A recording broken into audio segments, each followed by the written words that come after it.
In this video, I'm going to be restoring a Japanese hatchet with some of the natural and synthetic water stones that I got from Japan, which featured in the recent unboxing videos. Here is the hatchet that we're going to be working on today. I'll show you that process, well, now. Not a good start because I forgot to take the before shot. As you can see, it's very wee, but it's been on a grinder, like a round grinder. So it's got all these those gouges out of it. Yeah, we're going to bring it back. And then we got these ones over here. So I could keep going to get rid of these gouges. And this one here. But if you see here, I've got it ground smooth. It looks like I should take more off here, because you see that's not quite as flat. But that's the side that's polished smooth, and that's the side that's got the gouge out of it. So I do want to take a bit more off this, just to get that profile a little bit more even, because there's just the faintest bulge there. But I think I'm just going to have to wear leaving those in until the axe wears back a little bit.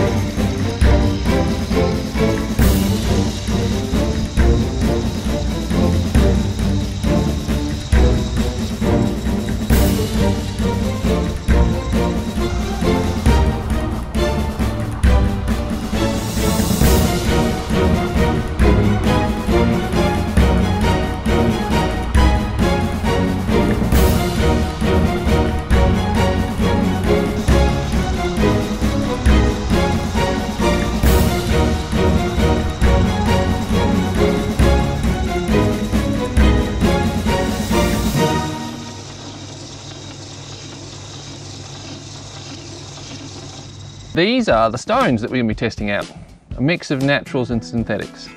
Now the next stage is to try and work out the sequence of stones. Now this one seems to be the coarsest. Like it came from Japan, so it's a Japanese stone. I haven't used it enough to see if it maintains its sharpness yet, but it is a very coarse stone. Now I'm looking forward to when I got the sink properly set up. Well, it's still cutting, and it's cutting surprisingly well. This is actually, I'm pretty pleased with it. Sharpening a hatchet or something with new stones like this, which are a bit, manky, is a good idea, because you can get a feel of what they are before you go into all the effort of flattening them. With sharpening a hatchet or a draw knife or another tool that's similar, you don't need a perfectly flat stone. See, that's cleaning up really nicely. It's not getting clogged, and it's a lot finer grit than 80 grit.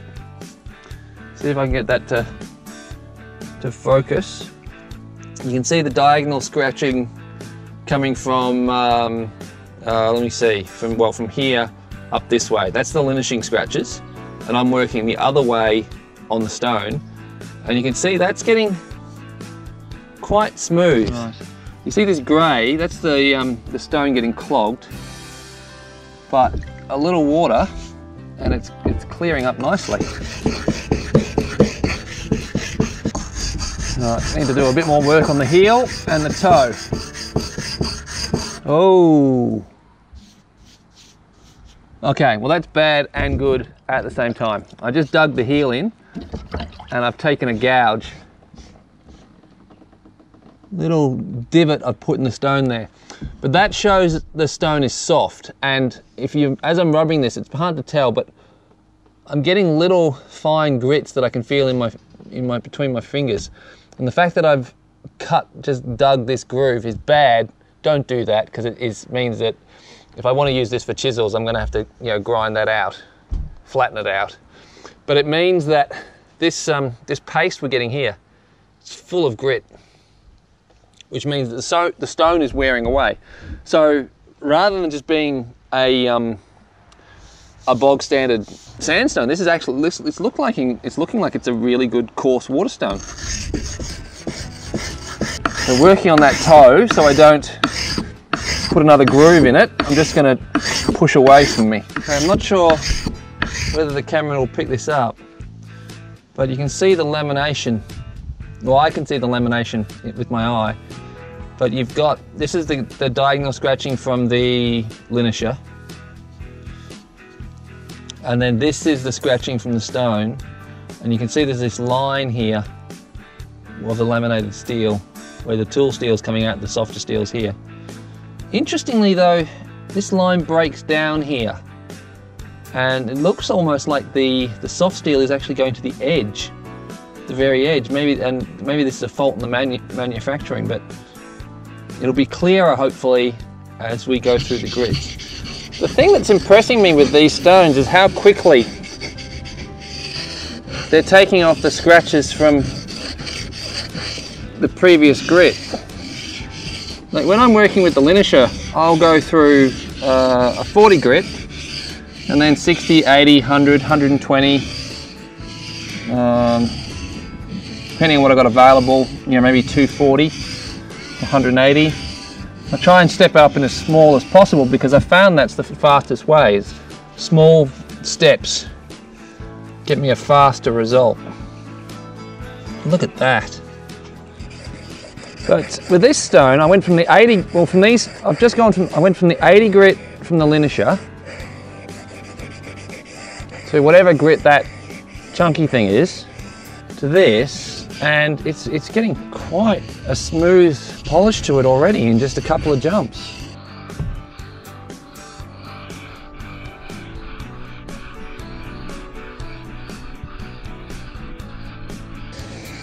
And the sound these make is fabulous.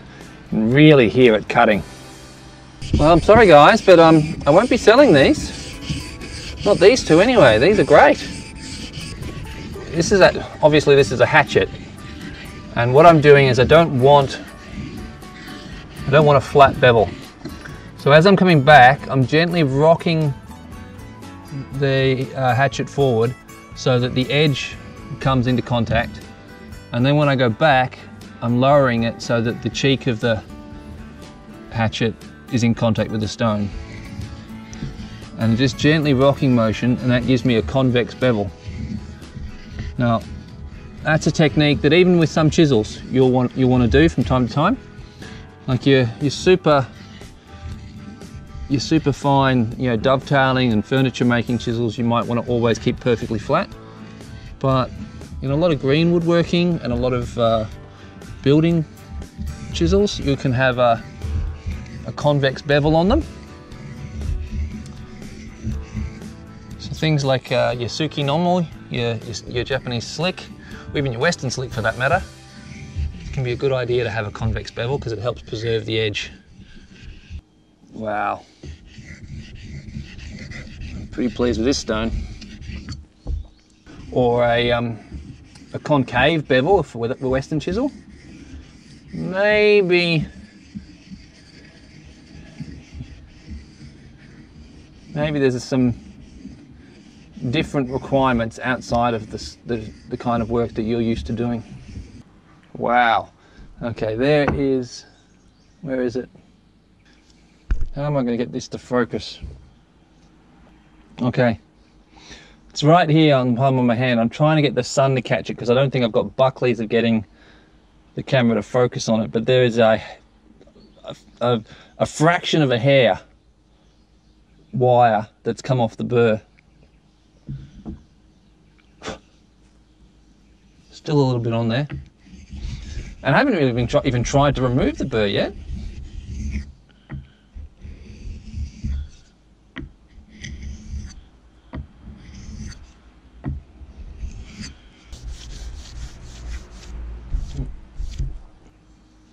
You got to make sure you get the angle doing this right, otherwise you will cut yourself. Now, oh my, that's sharp. It's just this little bit here that concerns me though. It just seems to be a little bit of a dull spot. I think, you see this shadow here, where this haze is extending to the edge? I just think that's a bit of there's a problem in the steel just there. just gone through 3 stones. I think that's one of the quickest axe sharpenings I've done. It's a very small axe, so that plays a part in it. But those stones are fabulous, absolutely fabulous. But how sharp is it? Like, I've done the 3-finger slide test. I can feel it's sharp. That little bit of spot on the edge where I'm a bit concerned. But now we need to really test it.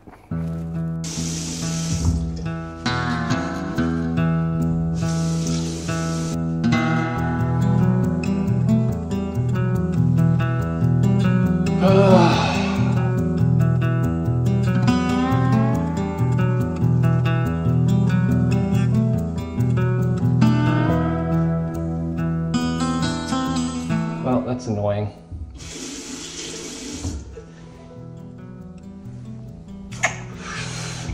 You can really see there's that dull spot where it's just not cutting.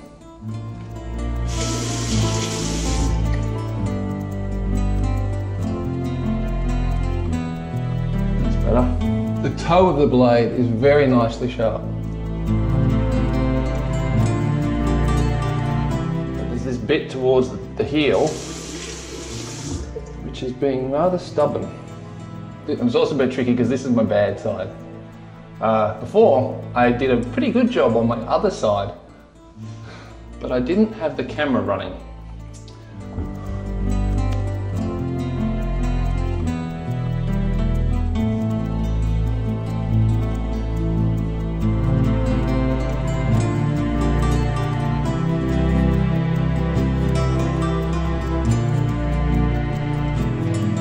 Better?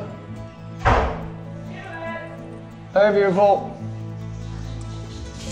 I'm in the bathroom. You okay? Yeah. Well, so far. Get away from the camera. Grrr. 5 past what? 1. Oh, crap. I gotta go. Oh, that was a cut. Okay, not my best job ever. Bleeding. Bunch of places. I've missed a few bits, but I've got to go. I've got this appointment. So, yeah. Have a good laugh at my expense, and I'll see you in the next video.